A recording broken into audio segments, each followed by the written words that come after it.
اب امام حسین گھر والوں کو آ کر بتاتے ہیں، گھر والے تیار ہوئے، ٹھیک ہے مدینہ رسول چھوڑ کر جائیں گے۔ اور وہ رات بھی آ گئی جب رسول اللہ کا یہ عظیم نواسہ مدینے سے رخصت ہو رہا ہے، جہاں ان کی پیدائش ہوئی۔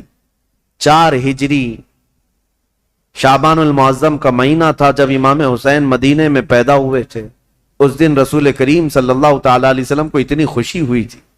اور پتہ ہے آپ کی ولادت سے پہلے حضور کی چچی ام الفضل، حضرت عباس کی بیوی حضرت ام الفضل، یہ آئی تھی خواب دیکھ کر کے، ڈر کر کے آئی اور کہا یا رسول اللہ صلی اللہ علیہ وسلم میں بہت ہی عجیب خواب دیکھ کر کے آئی ہوں، مجھے ڈر ہے۔ کہا کیا دیکھی ہو؟ کہا بیان کرنے سے مجھے ڈر لگتا ہے۔ کہا بتائیں تو صحیح خواب کیا ہے؟ تو چچی ام الفضل نے کہا تھا میں نے کل خواب میں دیکھا آپ کے جسم کا ایک ٹکڑا کٹ گیا اور میری گود میں گرا ہے۔ حضور نے فرمایا گھبرانے کی ضرورت نہیں، فاطمہ کے گھر بیٹا پیدا ہوگا اور وہ پرورش کے لیے تمہاری گود میں ڈالا جائے گا، اور فاطمہ کا بیٹا میرے جسم کا ٹکڑا ہے۔ جو رسول کریم صلی اللہ تعالی علیہ وسلم نے جس کو اپنے جسم کا ٹکڑا کہا وہ مدینے میں پروان چڑھا ہے اور مدینے میں آنکھیں کھولی ہیں، خطبہ رسول کو سنا ہے، حسین پرورش ہے صحابہ کے جھرمٹ میں، ماں فاطمۃ الزہرا اور باپ حیدر کرار، نانا رسولوں کا سردار۔ اس عظیم جوان کو میدان میں اترنے کے لیے اب جو وقت آیا وہ عجیب اتفاق تھا کہ اپنا شہر چھوڑنا ہوا۔ امام حسین کہتے ہیں میرے نانا نے یہ فرمایا تھا کہ ہر نبی اس جگہ دفن ہوتا ہے جو جگہ اسے سب سے زیادہ محبوب ہوتی، لہذا سید الانبیاء جہاں دفن ہے تو مدینہ ان کو سب سے زیادہ محبوب ہے۔ لیکن عجیب اتفاق ہے اے حسین، رسول کا جو سب سے محبوب علاقہ ہے وہ مجھ سے چھوٹا چلا جا رہا ہے۔ امام حسین اپنے خاندان کو لے کر حضور صلی اللہ علیہ وسلم کے روضے پر آئے اور آتے ساتھ رو پڑے، کہا نانا جان یہ وہی شہر ہے جہاں میں آپ کے کندھوں کی سواری کرتا تھا، یہاں کے در و دیوار گواہ ہیں اور یہاں موجود لوگ بھی گواہ ہیں کہ آپ سے جو میری محبت تھی یا مجھ سے جو آپ کی محبت تھی اس کے قصے مشہور ہیں۔ لیکن آج میں مدینے سے رخصت ہو رہا ہوں، اس لیے نہیں کہ مجھے کوئی جائیداد بنانی ہے، صرف اس لیے کہ آپ کے دین پر کوئی آنچ آنے نہ پائے۔ امام حسین حضور اکرم صلی اللہ تعالی علیہ وسلم کے روضہ اطہر سے اجازت لیتے ہوئے نکلے تھے۔ مدینے والے کہتے ہیں وہ عجیب سما تھا کہ مدینے والے دیکھتے رہ گئے۔ اہل بیت کا قافلہ جب نکل رہا تھا، اس میں حضرت امام حسین کے بھتیجے، بیٹے، بیٹیاں، بہن اور کئی لوگ شامل تھے۔ یہ قافلہ بعد میں بڑھتا چلا گیا لیکن مدینے سے نکلنے والے قافلے میں اتنے تھے۔ اور پھر امام حسین اپنی والدہ ماجدہ سیدہ کائنات فاطمۃ الزہرا کی قبر کے پاس آئے اور بے اختیار رو پڑے، اپنی ماں کو آخری مرتبہ سلام کہہ رہے تھے۔ مدینے والے کہتے ہیں کہ حسین کا جانا ہم نے دیکھا تھا، حسین واپس مدینے کبھی نہ آئے، اور مدینے والے روکتے رہے کہ ہم آپ کی بیعت بھی کریں گے اور آپ کی حمایت بھی کریں گے، آپ مدینے سے نہ جائیں۔ کئی لوگ آپ کے جبے کو تھام کر پکڑے ہوئے تھے، کہا ہم آپ کو چلتا پھرتا دیکھتے ہیں تو رسول اللہ کی یاد آتی، ہم آپ کو یہاں محسوس کرتے ہیں تو ہمیں نبی پاک کی خوشبوئیں محسوس ہوتی ہیں، آپ اگر مدینہ خالی کر کے جائیں تو ہمیں بتائیں رسول اللہ کے گھر میں اب بچا کون؟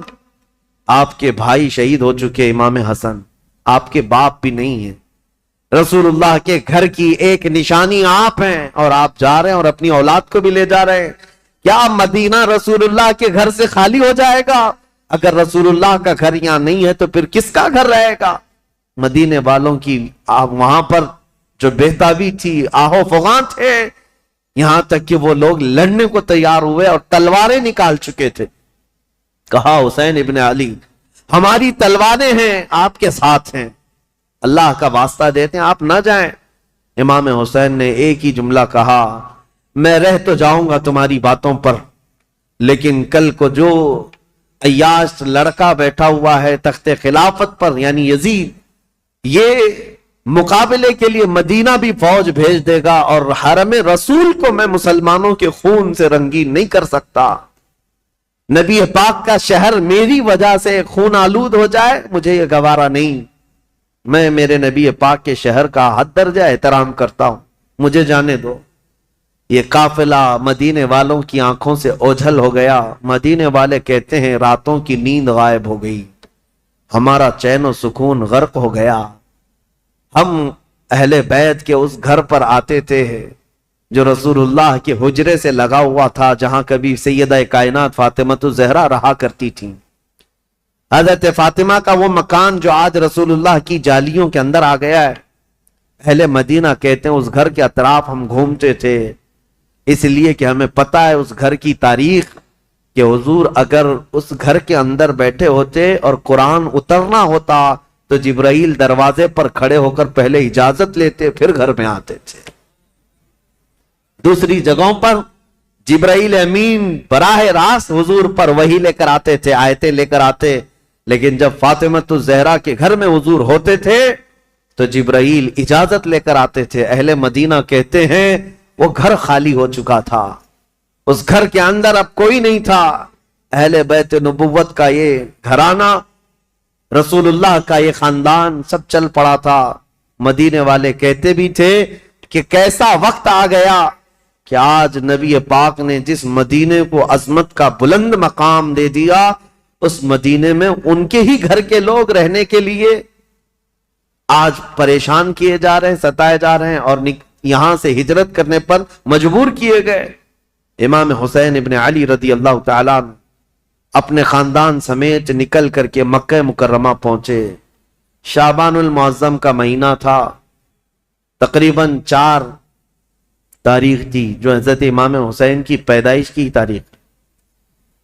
جب تقریباً 4 شعبان کی تاریخ 4 شعبان کو مکہ مکرمہ میں داخل ہوئے، مکہ والوں نے شاندار استقبال کیا۔ عبداللہ بن زبیر بھی وہاں تھے، عبداللہ بن عمر بھی وہاں تھے۔ انہوں نے کہا حسین ابن علی آپ آ گئے مدینے سے سلامتی کے ساتھ، اہلاً و سہلاً مرحبا، آپ کے لیے مبارکبادی ہو۔ ولید بن عقبہ سے، مروان بن حکم سے، یزید سے آپ نے جان بچا لی، اب امن و امان میں آپ رہیں۔ مکہ مکرمہ میں یہ خاندان نبوت، اہل بیت کا گھرانہ خوشحالی کے ساتھ رہ رہا تھا۔ لیکن برا ہو ان کوفی شیعوں کا۔ شیعان علی ایک جماعت ہے جو بعد میں چل کر شیعہ کہتے ہیں نا، شیعہ کا مطلب حمایتی۔ حضرت علی رضی اللہ تعالیٰ عنہ کے حمایتیوں کی ایک جماعت تھی، شیعان علی ان کو کہا جاتا تھا، جو کوفہ میں رہتے تھے، برسوں سے حضرت علی کے زمانے سے تھے، کیونکہ حضرت علی نے بھی دارالخلافہ کوفہ کو بنایا تھا، اور حضرت علی کے بعد امام حسن بھی وہاں رہے کوفہ میں، اور اس کے بعد وہ ہجرت کر کے مدینے چلے گئے، تب پھر امام حسین بھی گئے تھے۔ تو کوفہ والوں کا تعلق حضرت علی کے گھرانے سے پہلے سے تھا۔ اور امام حسین کی یہ تاریخ میں آپ کو بتاتا ہوں کہ جب امیر معاویہ یعنی حکومت کر رہے تھے، اس وقت بھی کوفہ والے امام حسین کو خط لکھ کر بلا رہے تھے کہ امیر معاویہ کو معزول کر دیتے ہیں، آپ آ جائیے۔ امام حسین نے منع کیا، کہا کہ میں پھر سے وہ عظیم جنگیں دیکھنا نہیں چاہتا ہوں جو میرے باپ کے زمانے میں ہوئی ہیں۔ تو حضرت امام حسین گئے نہیں، امیر معاویہ کے زمانے سے کوفہ والے خط لکھ رہے تھے، آپ آ جائیے۔ اب جب امیر معاویہ کا انتقال ہو گیا اور یزید تخت خلافت پر بیٹھ گیا تو کوفہ والوں نے ایک میٹنگ کی۔ کوفہ عراق کا ایک شہر ہے، عراق میں آج بھی وہ شہر موجود ہے، اور جتنے اہل بیت سے محبت کرنے والے لوگ تھے سب جمع ہوئے اور میٹنگ کیا، اور وہ ایک شخص کے گھر میں میٹنگ ہوئی جس کا نام مسلم بن سرد بتایا گیا ہے، اور وہ شخص سارے لوگوں کو جمع کر کے کہتا ہے دیکھو امیر معاویہ کا تو انتقال ہو گیا اور یزید بیٹا ہے، تم سب کی رائے کیا ہے؟ کیا علی کے بیٹے حسین خلافت کے سب سے زیادہ حقدار نہیں ہیں؟ کوفہ والوں نے ایک زبان ہو کر کہا ہاں، رسول اللہ کے نواسے علی ابن ابی طالب کے بیٹے، ان سے زیادہ حقدار کون ہے؟ تو ان لوگوں نے کہا کہ ہم نے یہ سنا ہے کہ امام حسین نے بھی یزید کی بیعت کو قبول کرنے سے منع کر دیا اور وہ مدینہ چھوڑ کر مکہ جا چکے ہیں. اے لوگوں تمہارا کیا خیال ہے ہم حسین ابن علی کو یہاں بلا نہ لیں؟ ہم کوفہ بلا لیتے ہیں اور یہاں بلا کر ان کی خلافت کو تسلیم کرتے ہیں, ان کے ہاتھ میں بیعت کر لیں گے اور پھر دھیرے دھیرے پورا حجاز امام حسین کے ہاتھ پر بیعت کر لے گا, پورا عرب بیعت کر لے گا اور یزید کو ہم اتار دیں گے تخت خلافت سے. تو کوفہ والے اس بات پر سب اتفاق, اور پھر سارے لوگوں نے مل کر کے خط لکھا امام حسین کے نام پر. عبداللہ بن صبح حمدانی نام سے ایک شخص تھا, اس کے ہاتھ میں خط دے کر بھیجے جس میں کوفہ کے بڑے رئیس اور ذمہ دار جو لوگ تھے, وہاں کے جو سردار تھے, ان کی دستخطیں تھیں, ان کی مہریں لگی ہوئی تھیں. یہ خط رمضان کی 10 تاریخ کو آیا. کہاں؟ مکہ مکرمہ میں. مکہ مکرمہ میں امام حسین کے پاس یہ خط آیا تو امام حسین نے دیکھا, اس میں یہ لکھا ہوا تھا, کوفہ والوں نے لکھا تھا, اللہ کی حمد و ثنا کے بعد, حضور کی صلاۃ و سلام کے بعد کہا امیر معاویہ کا انتقال ہو گیا اور ان کے بعد یزید جیسا فاسق و فاجر شخص بیٹھا ہے, لہذا ہم اس کی امارت اور اس کی خلافت کو نہیں تسلیم کرتے. اے علی کے بیٹے حسین, آپ تشریف لے آئیں, ہمارے سر پر کوئی امام نہیں ہے, آپ تشریف لائیں, ہم آپ کے ہاتھ پر بیعت کرتے ہیں. یہ خط کا مضمون تھا. امام حسین رضی اللہ تعالیٰ عنہ نے یہ حرم کعبہ میں اس خط کو پڑھا, اس کے بعد لوگوں سے پوچھا, اب سنیے, کوئی ایک شخص نے بھی اس بات پر رضامندی کا اظہار نہیں کیا. جو بڑے صحابہ تھے انہوں نے کہا کوفہ والوں کی بات پر کبھی یقین نہیں کیا جا سکتا, یہ غدار لوگ ہیں, دھوکہ دے دیتے ہیں, یہ غدار لوگ ہیں, دھوکہ دیتے ہیں. آپ کے باپ کو بھی کوفہ میں شہید کیا گیا, آپ کے بھائی کو بھی شہید کیا گیا ہے, اب آپ وہاں کیوں جانا چاہتے ہیں؟ مت جائیں, مکہ آپ کے لیے امن و امان کے ساتھ. حضرت امام حسین نے ان خطوط کو نظر انداز کر دیا, لیکن 2-3 دن کے بعد تقریباً 53 یا 55 لوگ کوفہ سے چل کر کے مکہ مکرمہ آئے اور طواف کعبہ کے بعد سب امام حسین کے پاس نظر و نیاز لے کر کے آئے اور اس کے بعد پھر خطوط لے کر آئے, کوفہ والوں کے حالات بتائے.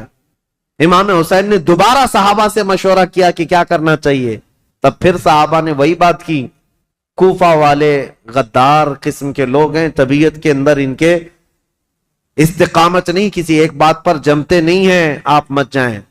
دوسری مرتبہ بھی امام حسین صبر کر کے رہ گئے. رمضان کا مہینہ ختم ہونے کو آیا, تقریباً خطوط کا سلسلہ جاری رہا, اتنے کہ 10,000 کے قریب لوگوں نے امام حسین کو دعوت دی, اور اخیر میں یہ دعوت دی کہ اے حسین ابن علی, کل قیامت کے دن اگر اللہ تعالی ہم سے یہ سوال کر لے کہ فاسق و فاجر معاویہ کے بیٹے سے تم نے بیعت کیسے کی, اس کو امیر کیسے بنایا, تو ہم اللہ کی بارگاہ میں قیامت میں یہ جواب دیں گے کہ اے رب العالمین, ہم نے تو رسول اللہ کے نواسے کو بلایا تھا مگر انہوں نے انکار کیا, تو ہمارے پاس کوئی چارہ نہیں تھا, اس لیے ہم نے یزید کی بیعت کر لی. یہ تو ایموشنل بلیک میلنگ ہے. بہت سارے لوگ آج ہمیں یوں بولتے ہیں پروگرام کی تاریخ دے دیجئے نہیں تو پورا علاقہ دیوبندی ہو جائے, پروگرام کی تاریخ دے دیجئے نہیں تو یہاں ایسا ہو جائے. میرے عزیزو, تمہارے ذمے بھی تو کچھ ہے, تمہارے ذمے بھی تو کوئی چیزیں ہیں. امام حسین نے اس خط کو پڑھنے کے بعد پھر سارے لوگوں سے مشورہ کیا اور اس کے بعد کہا اب میرے لیے اتمام حجت کرنی ہوگی, یعنی مجھے تو جانا ہی ہوگا کیونکہ انہوں نے قیامت کا واسطہ دے دیا ہے. تو 1000 لوگوں نے مکہ مکرمہ میں آپ کو روکنے کی کوشش کی, آپ نہ رکے, حتیٰ کہ ذی الحجہ کا مہینہ ہے, حج کے لیے سارے قافلے مکہ آ رہے ہیں, مکہ مکرمہ آ رہے ہیں, اور امام حسین یہاں سے نکلنے پر تلے ہوئے ہیں. لیکن اس سے پہلے امام حسین رمضان سے لے کر ذی الحجہ تک یہ بحث مباحثہ ہوتا رہا, اور عام بات نہیں ہے, عام بحث و مباحثہ نہیں ہے. عبداللہ بن زبیر جو صحابی ہیں نا, امام حسین کی جماعت کے ساتھ لڑنے کو بھی آ گئے تھے. یہ محبت کی لڑائی ہے, دشمنی کی نہیں, کہ میں تمہیں مکہ سے باہر جانے نہیں دوں گا, اس کے لیے وہ تلوار نکال کر کھڑے ہو گئے تھے. یہ بھی لڑائی قریب تھی، مکہ کی مکرمہ سے نہ جانے دیں گے، کیونکہ عبداللہ بن زبیر جانتے تھے کہ کوفہ والے ان کا کیا کریں گے۔ تو پھر امام حسین رمضان کے بعد بھی رک گئے۔